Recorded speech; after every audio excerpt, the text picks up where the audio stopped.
कर्म बिघडण्याची कारणे. दुसऱ्याने वापरलेली वस्तू वापरू नये. उपयोगात आणलेली इलेक्ट्रॉनिक वस्तू तर चुकून सुद्धा वापरू नये. दुसऱ्याने वापरलेले कपडे आणि दुसऱ्याचे अंथरूण वापरू नये.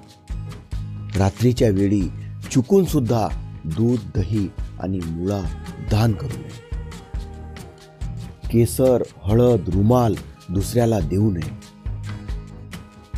सगळ्यांच्या घरी निमंत्रण भोजनाला जाऊ नये. जर ती व्यक्ती चोर, चरित्रहीन किंवा अपराधी प्रवृत्तीची असेल तर त्याच्या घरी जेवण करू नये. नाहीतर तुम्ही पण त्याचे भागीदार होऊ शकता. घरातील खराब वस्तू विकू नये, फुकट द्यावी.